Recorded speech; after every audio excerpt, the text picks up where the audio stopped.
विघ्नहर्ता श्री गणेश, श्री गणेश, श्री गणेश।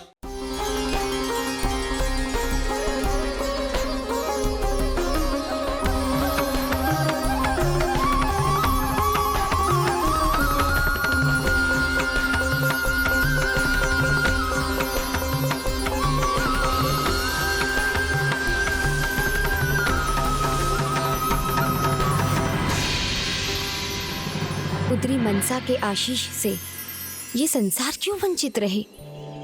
भक्तों की मंशा पूरी करने वाली देवी तो सृष्टि के लिए आवश्यक भी है। पुत्री मनसा देवी पद को प्राप्त करे, उसके अनुज ने ये बीड़ा उठाया है। गणेश मेरे अनुज, तुम्हारा आश्रम में आना मुझे बहुत आनंदित कर रहा है। आपसे मिलकर मैं भी आनंदित हूँ दीदी, पर एक बात कहना चाहूँगा, आपको देवी की उपाधि अवश्य मिलनी चाहिए, पूजा होनी चाहिए आपकी। मैं इसीलिए आया हूँ। नहीं भ्राता,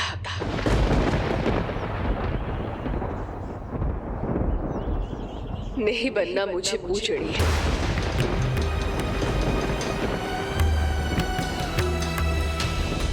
हे पार्वती नंदन प्रथम पूज्य, अब आप ही बहन मनसा को समझाइए। जिस भक्त की अपने प्रभु में इतनी अडिग आस्था हो, वो इतनी शीघ्र बहन मनसा की भक्ति को कहाँ स्वीकार कर पाएगा?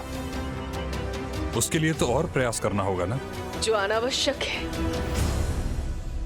उसके लिए क्यों प्रयास करूं? एक नदी अपनी शक्ति से एक बार में नहीं, अपितु सतत प्रयास से चट्टान काटकर अपना मार्ग बनाती है। नाग माता मनसा है आप। हलाहल का विष सोखकर विषहरी बनी, तो भक्तों को सर्पदंश और अन्य विष के प्रभाव से मुक्त करने वाले अपने आशीर्वाद से आप कैसे वंचित कर सकती हैं? मनसा है आप। सभी भक्तों के मानसिक इच्छाओं को पूर्ण करने के लिए आपका देवी बनना अनिवार्य है। तभी तो पिताश्री प्रभु महादेव ने स्वयं मुझे देवी पद प्रदान कर सकते थे। आशीष देने के स्थान पर उन्होंने मुझे ऐसे चुनौती का सामना करने के लिए कह दिया जिसमें मुझे उनकी परम भक्त को भक्त बनाना होगा। मैं समझता हूँ चुनौती कठिन है। नियति ने पहले ही आपकी अनेकों परीक्षाएं ली हैं और आपने अपने त्याग से उनमें सफलता भी प्राप्त की है। तो अब क्यों पीछे हट रही हैं दीदी? छल से, बल से विरासत में पाया गया पद आज है तो कल नहीं रहता। सत्य तो ये है कि भक्त ही भगवान बनाते हैं। इसलिए अब पिताश्री के भक्त के मन में आपकी भक्ति जगाने में आपका ये अनुज आपकी सहायता करेगा।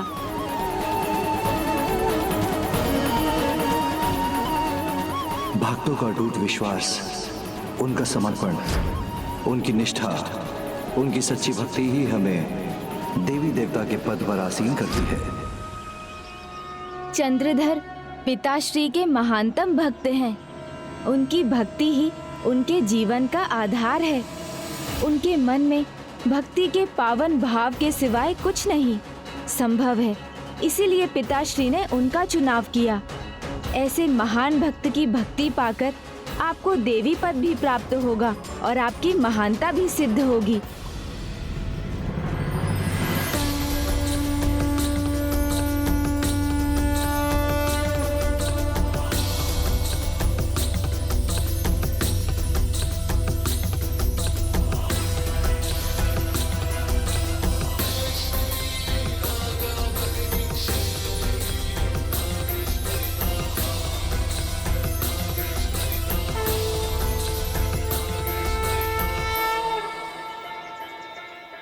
तभी तो संपूर्ण संसार मेरी बहन देवी मनसा की कृपा का पात्र बनेगा।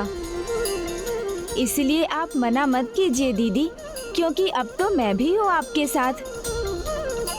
कह दीजिए ना, आप देवी पद पाने के लिए तैयार हैं।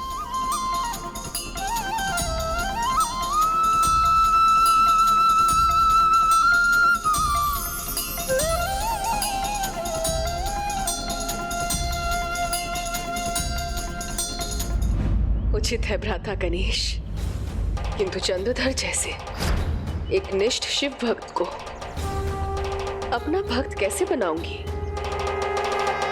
एक प्रयास मैंने भी किया था, किंतु उसे भगवान शिव के सिवाय और कुछ दिखता ही नहीं।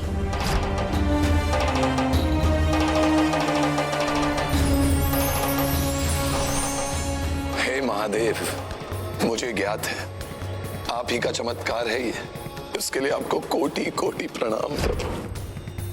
पिताश्री प्रभु महादेव की भक्ति में वो कुछ भी कर सकता है। स्वामी, ये लीजिए आपका कलश। स्वामी, आज तो रुक जाते। इतनी ठंड में मंदिर जाना आवश्यक है क्या? देवी, जीवन के लिए जितना श्वास लेना आवश्यक है उतना ही मेरा मंदिर जाना आवश्यक है। मेरे प्रभु की पूजा करना आवश्यक है। प्रभु की पूजा के बिना तो मेरा जीवन जीवन ही नहीं। परंतु स्वामी, अभी एक दिन बाद आपको व्यापार के लिए बाहर जाना ही है, तब तो मंदिर जाना छूटेगा ही। तब तो आज प्रभु के दर्शन और उनका आशीष और भी आवश्यक है। आज का अवसर मैं कैसे त्याग दूं? ओम नमः शिवाय।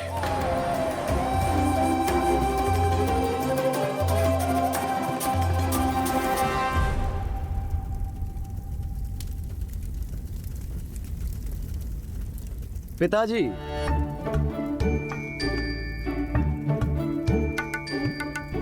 पिताजी, आज तो रुक जाइए। आज ठंड बहुत है और मंदिर ऊपर पहाड़ी पर है, वहाँ और भी ठंड रहेगी। आज आप घर पर ही पूजा कर लीजिए। पुत्र, जब भक्त की भक्ति में सच्चाई है तो किस बात का भय? मैं अपनी पूजा अर्चना का नियम कदापि भंग नहीं करूंगा। नियम तो पूजा का ही है ना पिताजी। और आज भयंकर शीत है, आपका स्वास्थ्य कहीं प्रभावित ना हो जाए। नहीं, असंभव है, मैं ऐसा नहीं कर सकता।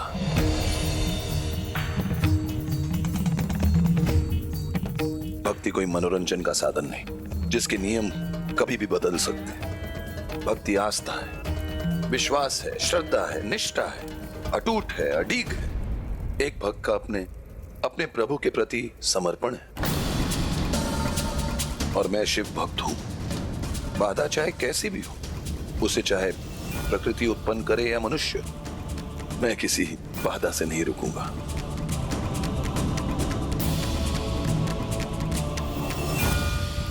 पिताजी,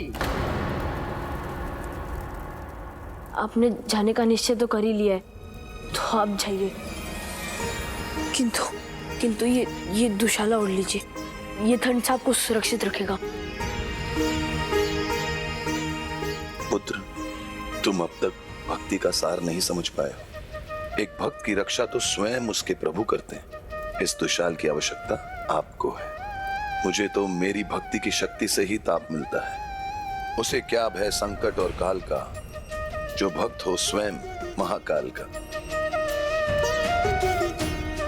ओम नमः शिवाय।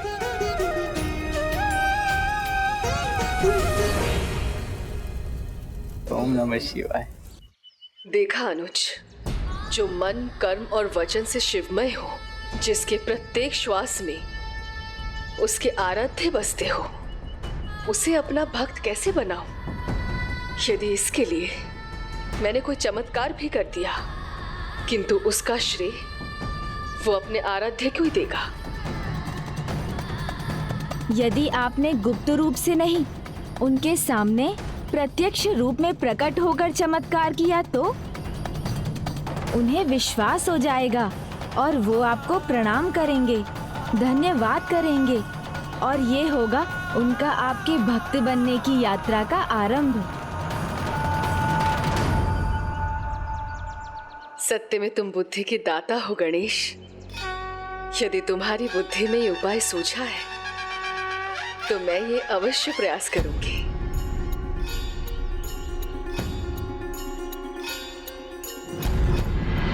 ओम नमः शिवाय।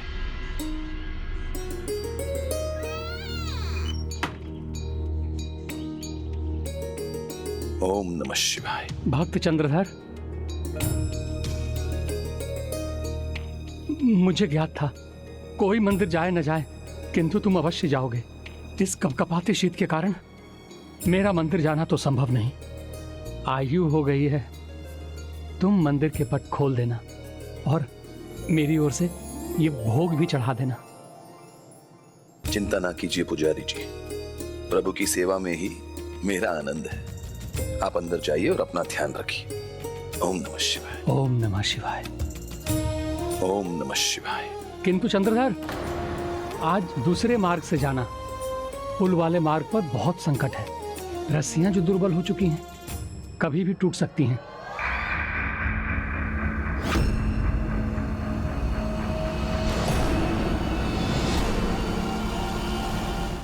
पुजारी जी, उसे क्या भय संकट और काल का, जो भक्त है स्वयं महाकाल का। ओम नमः शिवाय। ओम नमः शिवाय। वो पुल से नहीं, निकट वाले सुरक्षित मार्ग से ही जाएगा। दीदी, प्रभु महादेव में अटूट विश्वास है उन्हें, इसलिए वो उनके मंदिर शीघ्र पहुंचने का चुनाव करेंगे। पुल का तो विचार भी उनके मन में नहीं आएगा। ओम नमः शिवाय। ओम नमः शिवाय।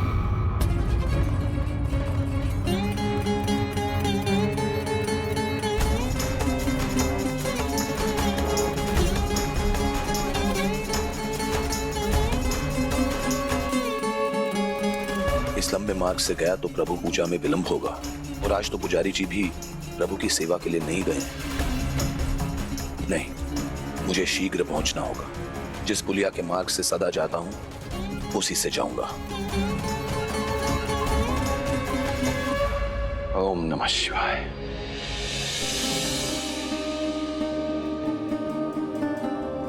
मैंने कहा था ना दीदी, वो संकट देखकर पीछे नहीं हटेंगे और वो पुल उनका भार नहीं संभाल सकेगा।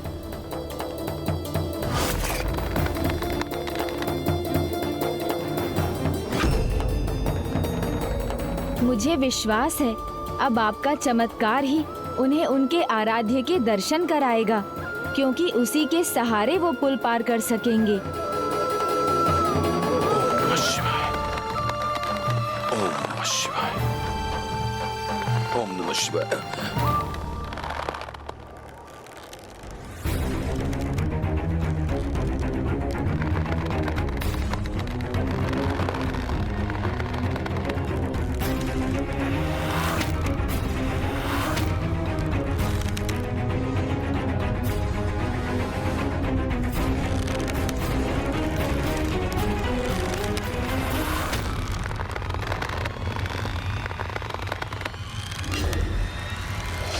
ओम नमः शिवाय।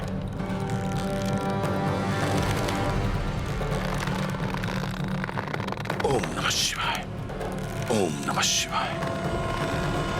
ओम नमः शिवाय।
चमत्कार, अद्भुत।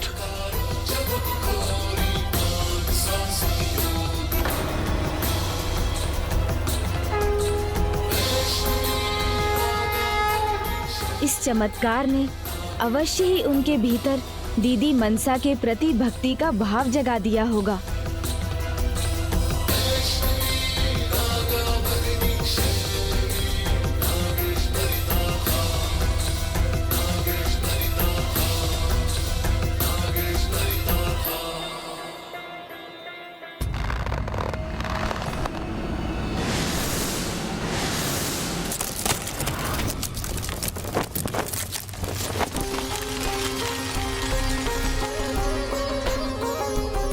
अब चंद्रधर अवश्य बहन मनसा को प्रणाम करेंगे। अद्भुत, सर्वतः अद्भुत था ये चमत्कार।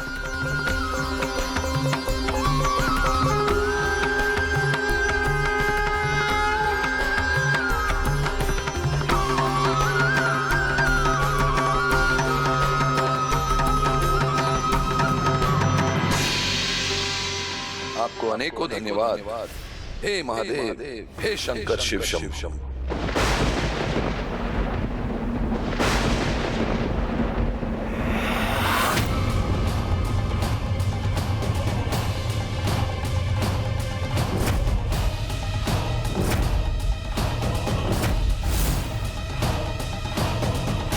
आपको अनेकों धन्यवाद हे महादेव, हे शंकर शिव शंभु। बस अपने इस भक्त पर ऐसी ही कृपा बनाए रखिएगा। ओम नमः शिवाय। कदाचित अब मुझे ही कुछ करना होगा। प्रणाम श्रीमान। श्रीमान, आपकी रक्षा करने वाली देवी तो स्वयं आपके समक्ष हैं और आप महादेव को पुकार रहे हैं। ये चमत्कार तो शिव पुत्री देवी मनसा ने किया है और मैं स्वयं इसका साक्षी हूँ। इसीलिए यदि आपको इनका धन्यवाद करना है तो इनका कीजिए। आपको प्रार्थना करनी है तो भी इनकी ही कीजिए। नहीं ब्राह्मण देवता, आप भूल कर रहे हैं। ये तो निमित्त मात्र है। रक्षा तो मेरे प्रभु महादेव ने की है।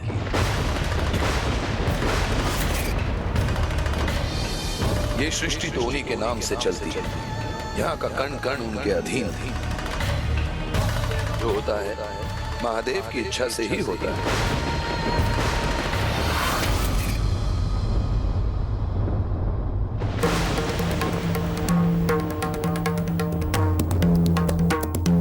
चंद्रधर, तुम्हारी अटूट भक्ति सराहनीय है, किंतु उसके प्रभाव में आकर सत्य को अनदेखा कर देना सर्वथा अनुचित है।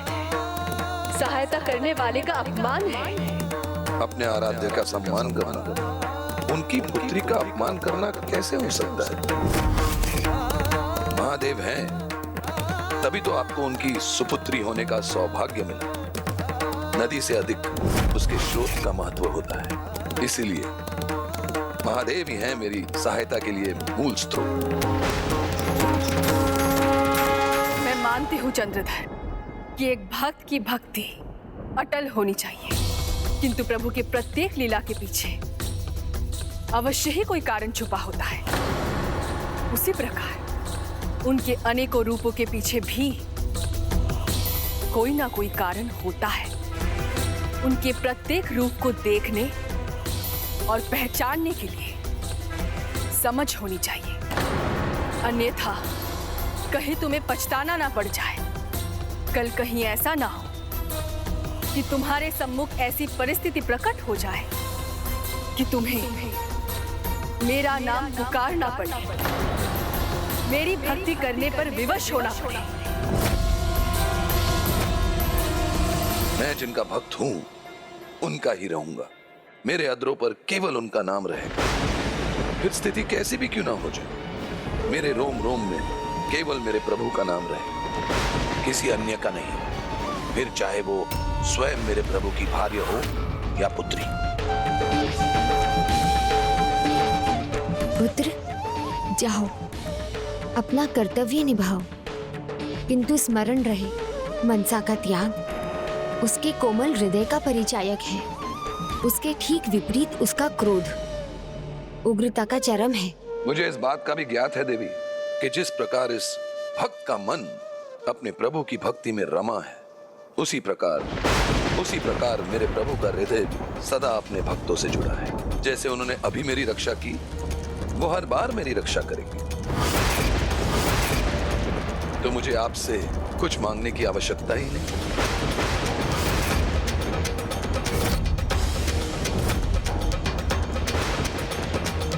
बहन मनसा का क्रोध अब बढ़ता ही जा रहा है, कहीं कोई अनर्थ ना हो जाए।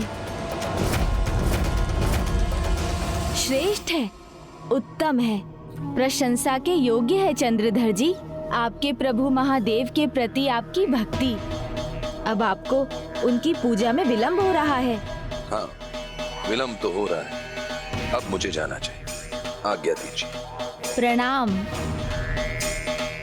ओम नमः शिवाय।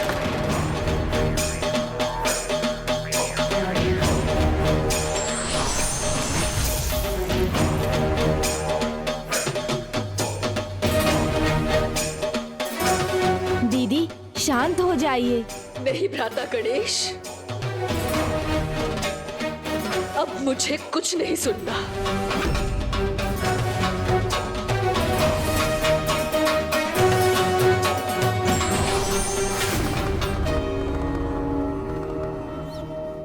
प्रणाम माता एवं पिताश्री।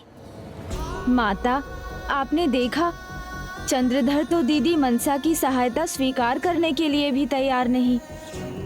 अब तो ये मेरी समझ से भी बाहर है कि मैं दीदी की सहायता कैसे करूं।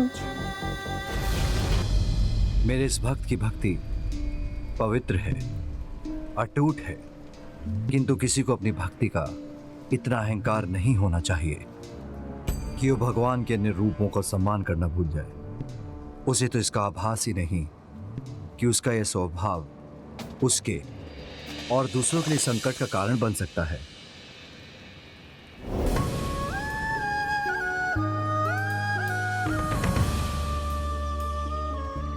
तुमने उसके समक्ष उसकी सहायता की और उसने तुम्हें धन्यवाद भी नहीं दिया। जब उसके पास धन्यवाद के लिए शब्द नहीं है तो वो क्या भक्ति करेगा? बहुत बड़ी भूल हुई है उससे। हाँ, भूल तो हुई है। नहीं, उसकी कोई भूल नहीं है। जो घटित हो रहा है उसका मूल कैलाश है।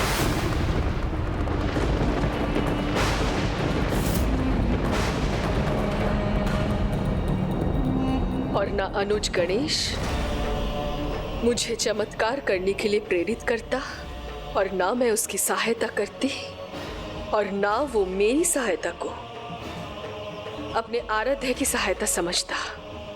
इसलिए भूल तो उससे नहीं हुई है, भूल तो मुझसे हुई है, जो अपने चमत्कार से उसकी भक्ति पाना चाहती थी। नहीं पुत्री, नियति पर किसी का वश नहीं। तुम्हारे सभी त्याग इसी का परिणाम है। कदाचित ये नियति ही तो है कि वे भक्त तुम्हारी भक्ति से पहले तुम्हें अनेकों प्रकार के विकट परिस्थितियों का सामना कराएगा, और तब वो प्रभु महादेव के साथ तुम्हारा भी भक्त बनेगा। संभव है माता आप उचित कह रही हैं, किंतु फिर भी मुझे इसमें भी अनुचित का आभास हो रहा है। और वैसे भी जो देवाधिदेव महादेव की भक्ति में इतना लीन हो, उसे अपना भक्त बनाना कभी संभव नहीं है।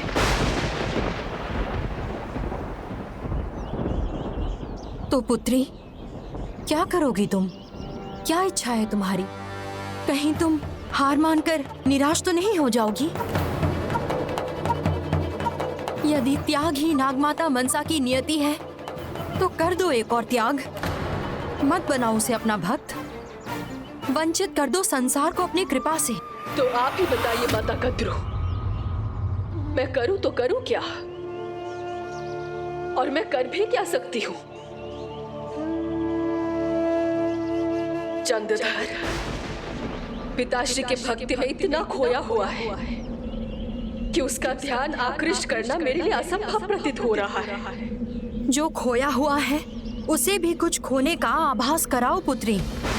उसने तुम्हारे परिवार, नाग परिवार का जो अपमान किया है, उसका परिणाम उसके परिवार को भुगतने दो, तब आंखें खुलेंगी उसकी। कदाचित अब तुम्हारे पास यही उपाय है। मैं जिनका भक्त हूँ उनका ही रहूंगा। मेरे अधरों पर केवल उनका नाम रहेगा। जो होता है महादेव की इच्छा से ही होता है। हम सब युवा है, फिर भी इस ठंड में बाहर निकलने का साहस नहीं कर पा रहे। और पिताजी इस आयु में भी मंदिर जाकर लौट भी आए।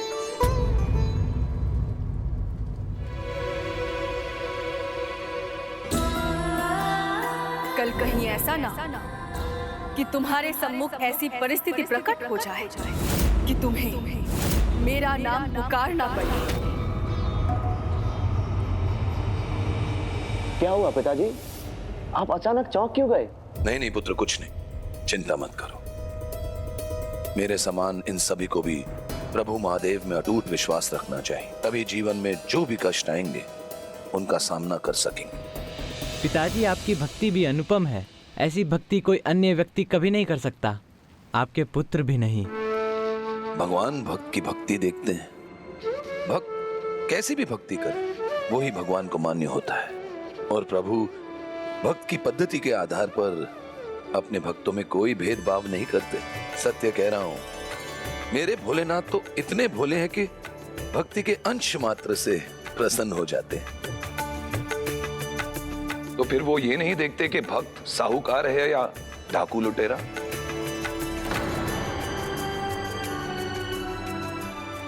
क्या हुआ बच्चों, क्या हुआ, चकित क्यों हो गए? अरे ये बिल्कुल सत्य है, सत्य। मेरे भगवान शिव ने एक डाकू की भक्ति देकर उससे प्रसन्न हो गए थे और उसे भी दर्शन दिए थे। और उस भक्त को तो ये भी ज्ञात नहीं था कि उसने प्रभु की ऐसी क्या भक्ति कर दी। मैं भोजन लगाती हूँ। रुकिए देवी, मेरे शब्द सुनकर बच्चों के मन में बहुत ही जिज्ञासा उत्पन्न हुई है। पूरी कथा सुना दूं ताकि इनकी जिज्ञासा मिट जाए, फिर भोजन करेंगे।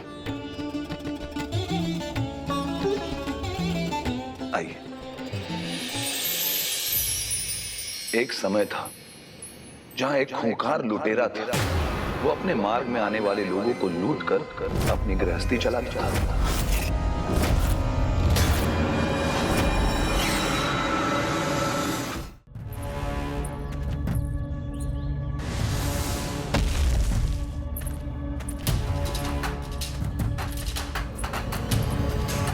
रुक जाओ, अपने सारे गहने उतार के दो।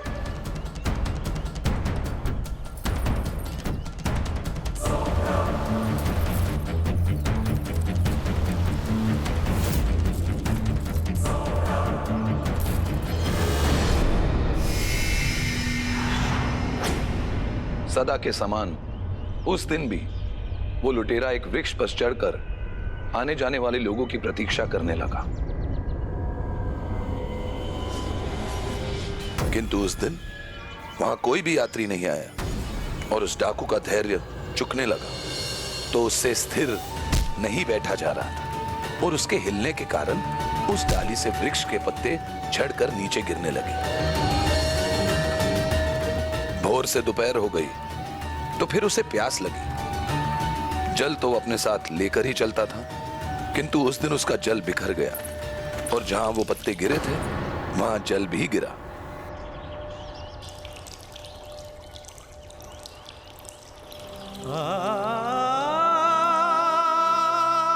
प्यास और प्रतीक्षा दोनों उसे हताश करने लगे और वो फिर से धीरज खोने लगा और उसके और अस्थिर होने से और पत्ते झड़ने लगे। रात्रि में भी वो इसी प्रकार वृक्ष पर बैठा इसी ताक में रहा कि भूले भटके कोई तो आएगा ही। वो धीरज खोकर अस्थिर होने लगता। वृक्ष के और पत्ते झड़ते गए।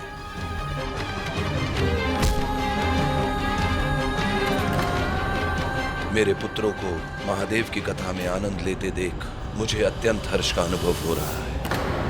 तुम उसके परिवार की परीक्षा लो, क्योंकि स्वयं पर आया हुआ संकट सह लेता है मनुष्य, किंतु अपने परिवार पर संकट आता नहीं देख पाता। स्मरण कीजिए बहन, जब नागवंश पर संकट आया था तो माता कद्रू स्वयं आपके समक्ष हाथ जोड़कर प्रस्तुत हुई थी।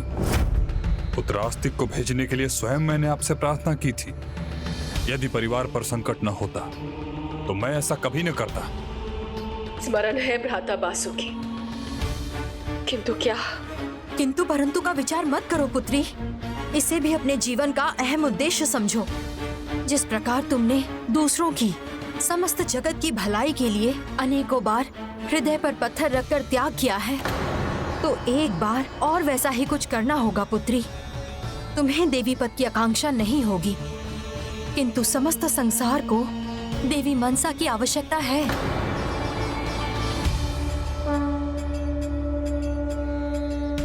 हाँ बहन, अब यही एक उपाय है। हाँ, तुम्हें यह करना ही होगा। क्या क्या करना होगा मुझे माता? आप मुझे क्या सुझाव दे रही हैं? उसके परिवार के साथ उसकी परीक्षा लो। उसे नहीं, उसके परिवार को संकट में डालो।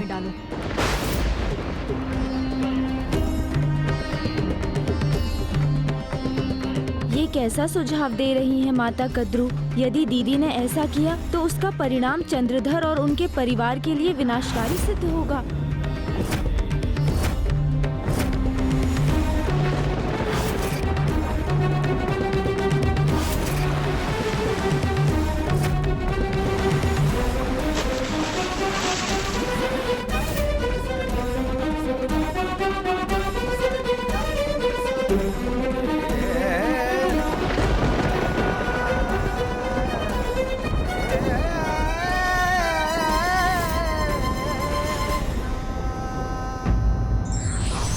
परिस्थितियां कितनी भी विषम क्यों ना हो, अपने इष्ट के प्रति निष्ठा और विश्वास प्रत्येक परिस्थिति से उबरने में सहायक सिद्ध होता है।